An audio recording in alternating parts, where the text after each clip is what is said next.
A thought has occurred to me from time to time. I'm worried that our nation may be past its prime. You see, it hasn't even made it to its third century, and it's already suffering from selective memory. In our national conscience, there is a gaping void. Uncle Sam must be getting on in years. He's become increasingly paranoid. Now we can't stand idly as the media numbs our mind like anesthesia. That won't stop us from bleeding. Yeah, we can't go down without fighting this amnesia.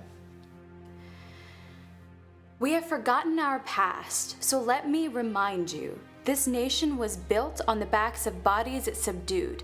The deprivation of basic human rights and dignity is not yet in our periphery. Centuries of racial indignity have continued with impunity through black poverty, state violence, and the industrial prison industry. So when a person of authority lifts a baton and cracks it on black flesh, its impact is like a whip that makes wounds 200 years old bleed fresh. All lives must acknowledge that the double standard of brutality isn't right. Even people who are colorblind can still see black and white. Do not remember Martin Luther, but forget Trayvon Martin, or the dreams of both have been forgotten. That history is repeated in his story should make you hysteric. Your neighbors and friends of color haven't been able to breathe since Eric. Remember the martyrs of yesterday. Remember the martyrs of today. Michael Brown, Tamir Rice, Sandra Bland, Freddie Gray. We can't forget their names or we will forget our shame, and things will continue to remain the same. We are in this moment writing history's next chapter, so if you don't want to repeat it, repeat after me. Black Lives Matter. We have forgotten our present. Presently, there is a woman in hijab, trying to make it to her job with her head held high.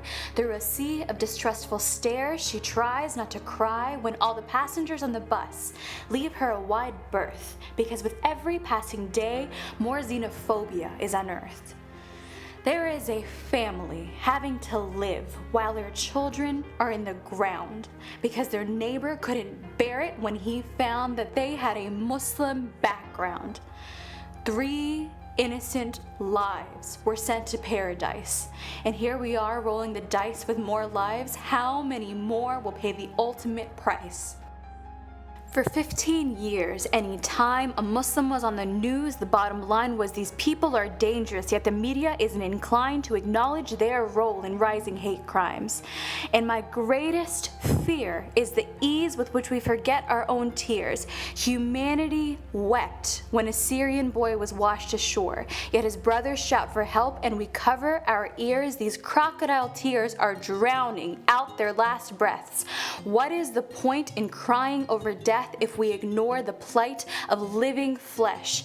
Lady Liberty must be going gray because she's forgotten that her flame is meant to light the way, not inflame hatred that keeps innocent victims at bay. If we do not change, we must change our plaque to say, keep your tired, your poor, your huddled masses yearning to breathe free.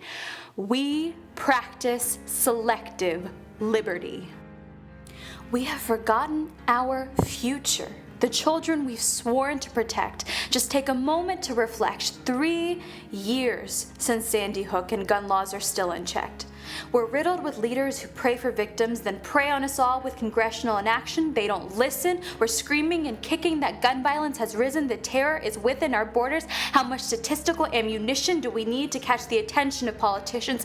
I have no time to grieve as of late. Maybe we're forgetting because there are too many dates on the calendar to commemorate. They say the pen is mightier than the sword. How many times must we write mass shooting before it strikes a chord? We must demand more or prepare generations for a world violence-ridden. I, for one, choose to prepare the world for our children. We can't stand idly as the media numbs our mind like anesthesia. That won't stop us from bleeding, yet we must resist this selective amnesia.